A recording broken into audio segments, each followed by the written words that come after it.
तुम्ही दोघं एकमेकांसोबत ना भरपूर छान दिसता. तुम्हाला बघून मला माझ्या कॉलेजचे दिवस आठवले. मला अजूनही आठवत आहे.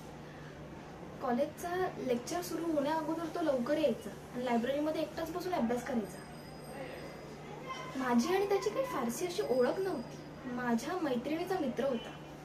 एकदा ग्रुप स्टडी करताना मला तिने सांगितलं की त्याला तू आवडतेस, पण माझ्या मनात तसं काही त्याच्याबद्दल नव्हतं, कारण माझी ओळखच नव्हती.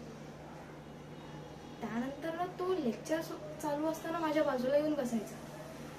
कधी कधी चिठ्ठ्या लिहून माझ्या डेस्कच्या खाली ठेवायचा. मी ती वाचायची आणि एक्झामच्या वेळी तर माझी भरपूर मदत करायचा. नेहमी अभ्यास करताना मला सगळ्या गोष्टी शिकवायच्या. पेपर लिहिताना सुद्धा माझी मदत करायचा. त्यामुळे हळूहळू मलाही तो आवडायला लागला. एक दिवस त्याने मला विचारलं सुद्धा, पण मी नाही म्हटलं, कारण मला भीती होती. कारण पुढे जाऊन आमचं लग्न नाही झालं तर घरी लव्ह मॅरेज अलाउड नव्हतं आमच्या, म्हणून मला भीती असायची. पण नंतर मला तो खरंच आवडायला लागला.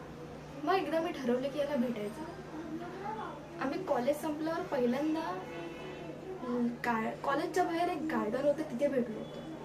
त्या गार्डनमध्ये आम्ही भेटायचो, गप्पा मारायचो, एकमेकांबद्दल सांगायचो. मग मला तो खरंच मनापासून आवडायचा. सतत माझी काळजी करायचा, सतत माझ्यासाठी एफर्ट्स घ्यायचा. मग मला तो मनापासून आवडायला लागला. मग आम्ही दरवेळी कॉलेज संपलं की लेक्चर झाल्यावर भेटायचो, लेक्चर बंक करून भेटायचो. मग एक दिवस आमचं जेव्हा कॉलेज पूर्णपणे संपलं, आम्ही ठरवलं की आपण लग्न करायचं. मग मी माझ्या घरी सुद्धा सांगितलं होतं, पण माझ्या घरच्यांनी सहज एक्सेप्टच नव्हतं केलं त्याला. त्याच्या आईवडिलांनी मला एक्सेप्ट केलं होतं. माझ्या घरच्यांचं म्हणणं होतं की तो करिअर सेटल नाही आहे तुमच्या दोघांचंही, तूही काही करिअर नाही केलंयस. तर त्यामुळे आमचं थोडं प्रॉब्लेम होतं. पण आम्ही दोघांनी जॉब केला, करिअर व्यवस्थित बनवलं आमचं, वेल सेटल झालो.